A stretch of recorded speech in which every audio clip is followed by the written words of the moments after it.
Hello explorers, उम्मीद है आप लोग खैरियत से होंगे। इस month stack web development course में हम कुछ बहुत इंपॉर्टेंट चीज़ें डिस्कस करेंगे, ठीक है। तो काइंडली लाइक, सब्सक्राइब और बेल आइकन को प्रेस कर दीजिए। और आज का हमारा टॉपिक है ये वेबसाइट पे। कल हमने क्या किया था, हमारे पास एक इंडेक्स डॉट एच की फाइल थी, राइट। इंडेक्स डॉट एच की फाइल थी। अब आपका ये क्वेश्चन है कि हम एक नई फाइल कैसे बनाते हैं, ऐसे ही, ठीक है। न्यू फाइल का बेसिकली आइकन क्या होता है, मैं जूम और कर देता हूँ।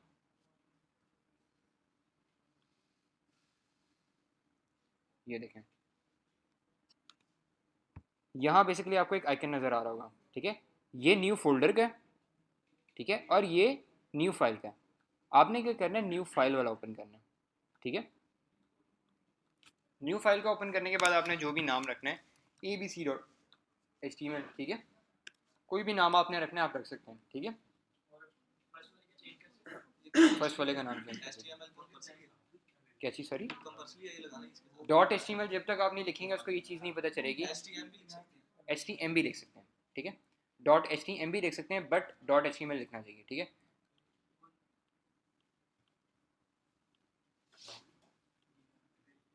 अच्छा, फोल्डर और फाइल में क्या डिफरेंस है?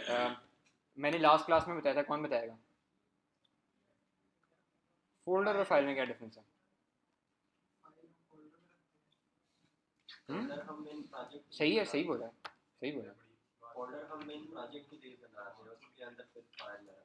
बेसिकली देखें, होता क्या है कि जो हमारा मेन प्रोजेक्ट होता है ना, जो भी हमारा मेन प्रोजेक्ट होता है, जैसे for example e commerce application है, वो मेरा होगा फोल्डर।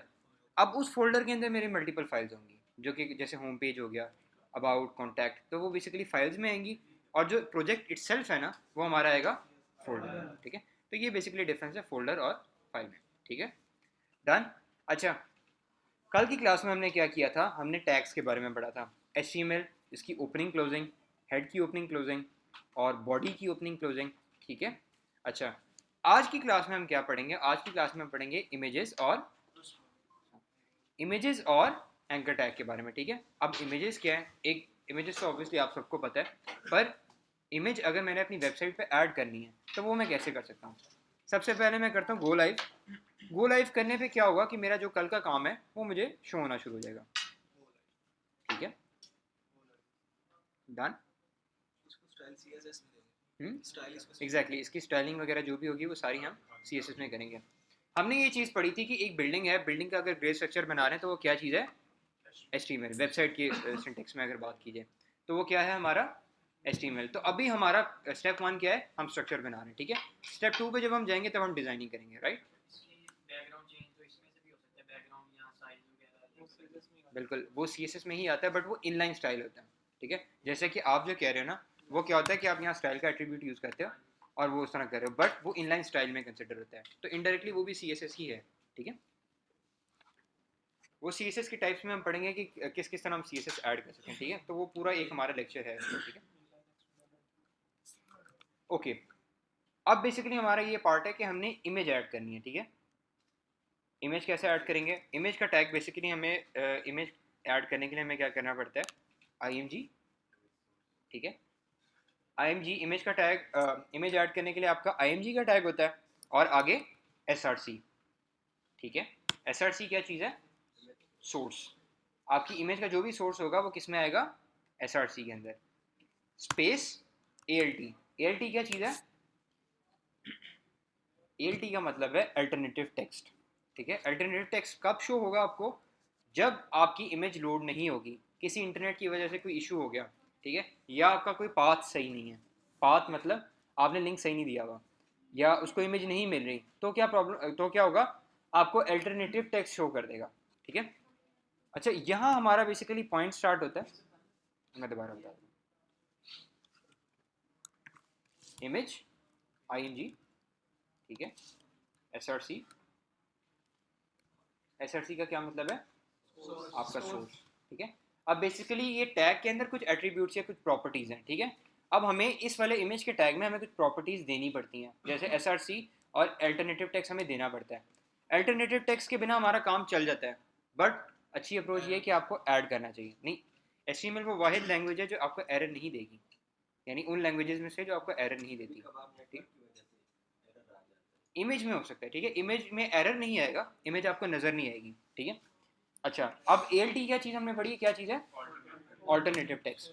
ऑल्टरनेटिव टेक्स्ट जब भी इमेज नहीं शो होगी तो आपको ये शो होगा, जैसे मैं कह देता हूँ माई इमेज, ठीक है। अच्छा, यहाँ हमारा बेसिकली कॉन्सेप्ट स्टार्ट होता है सेल्फ क्लोजिंग टैग्स का। सेल्फ क्लोजिंग टैग क्या चीज़ होती है? जो टैग जहाँ ओपन हुआ ना वो वहीं क्लोज हो गया। नज़र आ रहा है ये पॉइंट?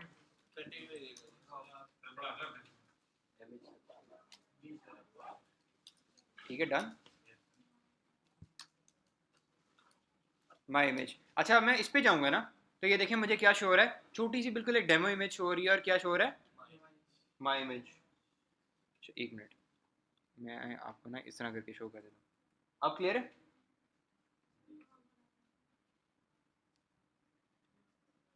ये देख लें माई इमेज, ठीक है। माई इमेज क्यों शो कर रहा है? क्योंकि कोई इमेज हमने दी ही नहीं, कोई लिंक ही नहीं दिया, ठीक है। अच्छा, अब बेसिकली इमेज ऐड करने के हमारे पास दो तरीके होते हैं, ठीक है। कौन से दो तरीके हैं? एक लिंक के थ्रू होता है, एक सेव के थ्रू होता है, ठीक है। लिंक के थ्रू कैसे होता है, लाइक पहला तरीका क्या है और दूसरा तरीका क्या है, ठीक है। गूगल इमेजेस पे जाते हैं, गूगल इमेजेस के अलावा आप किसी भी इमेजेस पे जा सकते हैं, ठीक है, आपकी अपनी मर्जी की। अनस्प्लैश हो गया, कोई और भी इमेजेस हैं, आप उनको ऐड कर सकते हैं, ठीक है। अब मैं क्या करता हूँ कि इसके अंदर मैं इमेज ले लेता हूँ, जैसे कि कोई डेमो सजेस्ट कर दें, कौन सी इमेज ऐड कर सकते हैं?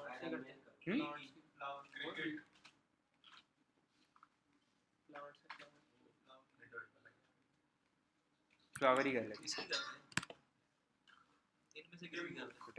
फ्लावर ऐड कर लेते हैं, चलो, ठीक है। अब क्या सीन है कि अब कॉपी इमेज एड्रेस की ऑप्शन आ रही है मेरे पास। गौर से, गौर से देखें, कॉपी इमेज एड्रेस की ऑप्शन आ रही है, ठीक है। इसमें मेरे पास बहुत ज़्यादा ऑप्शन आ रही हैं, सेव इमेज एज की, कॉपी इमेज। ये चीज़ याद रखनी है कि कॉपी इमेज और कॉपी इमेज एड्रेस में डिफरेंस है, ठीक है। हमने कौन सा ऑप्शन क्लिक करना है? कॉपी इमेज एड्रेस, ठीक है। कॉपी इमेज एड्रेस क्लिक करने पे क्या करना है, यहाँ मैं SRCMS को पास कर दूंगा,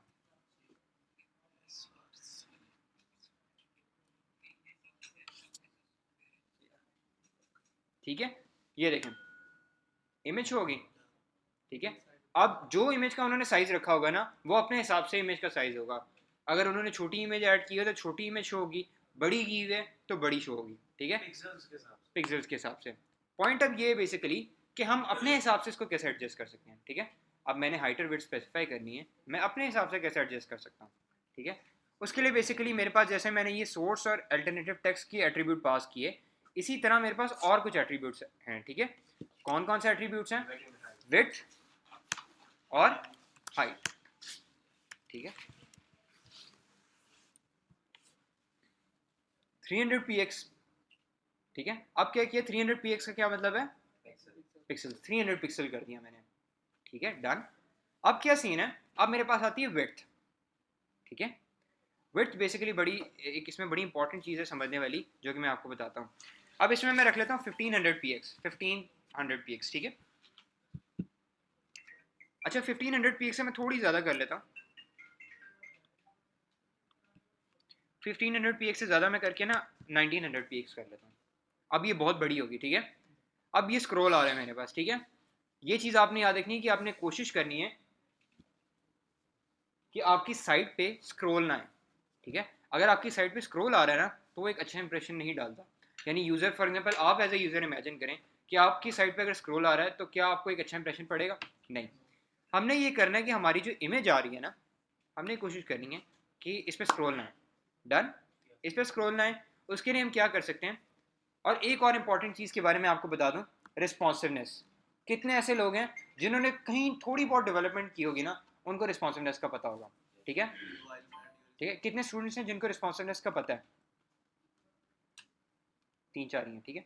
बाकी स्टूडेंट्स को मैं बता दूं, रिस्पॉन्सिवनेस का क्या मतलब होता है कि आपकी साइट, ठीक है, मैं दोबारा इस पर लिख भी देता हूँ। इको फ्रेंडली है, इको फ्रेंडली क्या चीज़ है, ठीक है, ठीक है। अब हम इस पर लिखते हैं रिस्पॉन्सिवनेस, ठीक है। रिस्पॉन्सिवनेस बेसिकली क्या चीज़ होती है कि आपकी जो साइट है ना वो मोबाइल पे और लैपटॉप पे या टैब आ जाए किस तरह परफॉर्म करती है। ठीक है, लैपटॉप हो गया, अगर ड्राइंग में थोड़ा बहुत ऊपर नीचे हो जाए तो अपॉलॉजीज। ठीक है, टैब। ठीक है, लैपटॉप, मोबाइल और टैब।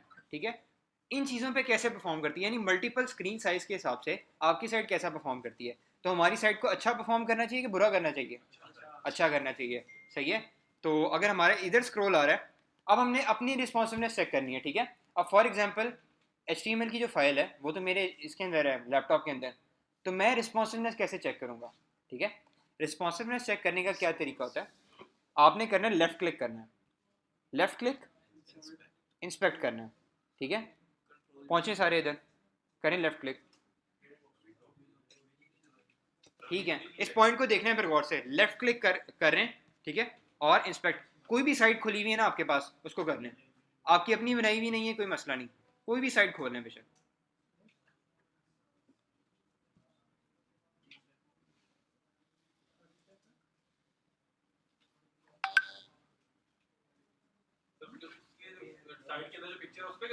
नहीं नहीं, किसी पे भी आपकी पूरी वेबसाइट पे इंस्पेक्ट चलता है, कोई इशू नहीं, कहीं भी लेफ़्ट क्लिक करके कर लो, लेफ़्ट क्लिक कर लो।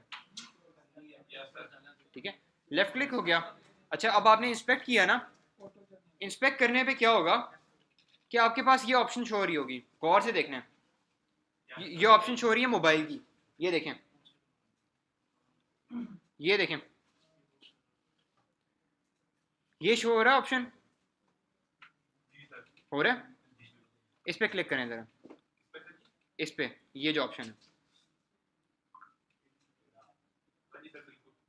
इस पे क्लिक करें ज़रा। ठीक है, अब यहाँ आपको डायमेंशन में ये चीज़ बता रहा होगा इधर, क्या आपके फ़ोन्स दिखा रहा होगा कि आपने अगर अपने फ़ोन्स पे चेक करना है तो आपकी आपकी वेबसाइट जो है वो आईफोन SE पे कैसा परफॉर्म कर रही है, XR पे कैसा परफॉर्म कर रही है, और मल्टीपल जो फ़ोन लिखे हैं। ठीक है, अब मैं क्या करता हूँ, अब ये देखें, रिस्पॉन्सिव अगर कर रहा हूँ तो ये देखें, आगे जब मैं जाता हूँ तो मुझे यहाँ मिलता है स्क्रोल। क्या ये एक अच्छा इंप्रेशन है? ठीक है, इसको हैंडल करने के लिए मैं बेसिकली क्या करूँगा, इसको हैंडल करने के लिए मैं विड्थ अपनी दे दूंगा परसेंटेज में। ठीक है, तो ये एक अच्छी अप्रोच है, अगर आप विड्थ परसेंटेज में दे देते हैं ना तो परसेंट पिक्सल में क्या होता है कि 1900 px उसने स्टिल कर देना है। ठीक है, जबकि परसेंटेज के केस में उसने क्या करना है कि स्क्रीन का साइज जितना भी होगा ना उसने अपने आप को ऑटोमेटिकली परसेंटेज में एडजस्ट करना है। ठीक है, अब मैंने अगर 100% किया हुआ है ना, तो ये देखें, ये 100% है, डन। अब ये देखें,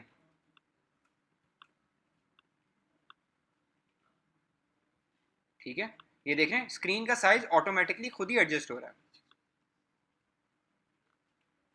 ठीक है, तो अब हमने कोशिश करनी है कि अगर हम इमेज यूज़ करें उसका विड्थ हमने किस में देना है, परसेंटेज में, एक अच्छी अप्रोच है। ठीक है, डन। अच्छा, अब ये हमारा इमेज हो गया, इमेज में किसी को कोई प्रॉब्लम? लेफ्ट पे लगा, लेफ्ट पे, वो बेसिकली हम एक कॉन्सेप्ट पढ़ेंगे फ्लेक्स बॉक्स के नाम से, CSS। अभी बेसिकली हमारा जो HTML में काम है ना वो सारा स्ट्रक्चर का है, जो पोजिशनिंग है उसकी, जो स्टाइलिंग है, वो सारी चीज़ें हमारी किस में आएंगी, CSS में। ठीक है, अच्छा, डन। अच्छा, इमेज हमारे पास आ गई, अब इमेज ऐड करने, एक और इमेज ऐड कर लेते हैं, अब दूसरे तरीके से इमेज ऐड करते हैं। ठीक है, एक हमने क्या पढ़ा था, कॉपी इमेज एड्रेस करके, और दूसरी हमने क्या पढ़ा था, सेव इमेज। अब सेव इमेज करके देखते हैं। ठीक है, इसमें मैं अल्टरनेटिव टेक्स्ट पास कर देता हूँ। अच्छा, बाय द वे इसका ऑर्डर ऊपर नीचे हो जाता है, कोई मसला नहीं है। ठीक है, अल्टरनेटिव टेक्स्ट में मैं लिख देता हूँ डाउनलोड इमेज। ठीक है, नाम कोशिश करें मीनिंगफुल रखें, अभी मैं डेमो दे रहा हूँ तो इस वजह से थोड़ा बहुत ऊपर नीचे हो रहा है। ठीक है, अब सोर्स आ रहे हैं, सोर्स में आते हैं, तो सोर्स हम बेसिकली क्या करेंगे कि यहाँ हम अब जॉर्डन की बात ले लेते हैं, क्रिकेट वाली। ठीक है, ठीक है, पाकिस्तान की टीम की ले लेते हैं। ठीक है,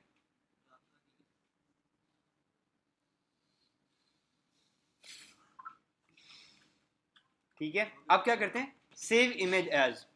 ठीक है, सेव इमेज एज की ऑप्शन शो हो रही है मुझे, हो रही है कि नहीं? अब मैं सेव इमेज एज करूंगा, और जो मेरा प्रोजेक्ट का फोल्डर था, ठीक है, जो भी मेरा प्रोजेक्ट का फोल्डर था मैंने क्या किया कि उसके अंदर मैं पेस्ट कर दूंगा। मेरी फर्स्ट वेबसाइट थी ऐसे ही, यहाँ मैं रीनेम करके कह दूंगा पार्क टीम, ठीक है, पार्क टीम प्लस, ठीक है। अब क्या, अब मैंने इमेज ऐड करनी है, देखें जब मैंने उस फोल्डर के अंदर सेव की तो विजुअल स्टूडियो कोड पे भी मुझे शो हो रही है, done, park team dot JPEG, ठीक हो गया। अब मैंने क्या करना है कि यहाँ मैंने src पास करना है और src में dot slash park team dot JPEG. Dot slash क्यों किया मैंने, अब ये पॉइंट आता है, डॉट स्लैश क्यों किया। डॉट स्लैश का ये मतलब होता है कि आप अपनी फाइल से निकल के दूसरी फाइल में देखो, ठीक है। ऑल दो अगर मैं पार्क टीम डॉट जेपैग करता, ठीक है, तो ये देखें तब भी मुझे शो हो रहा है, ठीक है। पर अक्सर ये होता है कि जब हम दूसरी फाइल्स में होते हैं कहीं ना कहीं प्रॉब्लम आ जाती है, तो बेहतर ये कि आप डॉट स्लैश करना है, ठीक है, पार्क टीम डॉट जेपैग, ठीक है। अब उसी तरह जिस तरह हमने उसमें किया था नॉर्मल, विड्थ और हाइट दे दी, विड्थ क्या बोला 100%, हाइट क्या दे दी 400 px कर लेते हैं, अकॉर्डिंगली अपने हिसाब से एडजस्ट कर सकते हैं इसको, डन। इमेज वाला सेक्शन क्लियर हो गया, ठीक है, क्लियर है। किसी को इमेज से रिलेटेड कोई क्वेश्चन है? सर आपने ऊपर वाले में डाउनलोड का इमेज क्यों नहीं किया, ऊपर वाली इमेज में डाउनलोड का बटन दिया, डाउनलोड का बटन नहीं मतलब डाउनलोड का स्टाइल दिया इसको ऊपर वाली इमेज में, डाउनलोड यानी डाउनलोडेड इमेज क्यों नहीं ऐड की। बेसिकली वो मैं बता रहा था ना कि हम कॉपी इमेज एड्रेस के थ्रू भी कर सकते हैं और हम इस तरह भी कर सकते हैं, दोनों फॉर्मेट, आप दोनों में से कोई भी यूज़ कर सकते हैं, ठीक है। अच्छा बेसिकली मैं आप लोगों को बता दूं कि कॉपी इमेज एड्रेस करते हुए ना जो हमने पहला तरीका किया था उस इमेज का क्रेजल कैसे करेंगे, क्रोजल जो होता है इमेज ब्राउज़र, मैं बताता हूँ उसको भी, ठीक है। अब इमेज एड्रेस बेसिकली पता है क्या होता है, ये जो हमारे SRC है ना, ये अक्सर कॉपी इमेज एड्रेस करने पे कुछ इमेज एड्रेसेस ऐसे होते हैं जो कि बहुत ज़्यादा लंबे होते हैं, ठीक है, कि बहुत ज़्यादा स्पेस ले लेते हैं। उस केस में आप ये भी कर सकते हैं कि उस इमेज या तो कोई दूसरी इमेज यूज़ करने, या अगर आपने स्पेसिफिकली वही इमेज यूज़ करनी है ना तो आप क्या करें कि आप उसको सेव करने अपने पास, ठीक है, सेव करके इस तरह यूज़ करना है, ठीक है।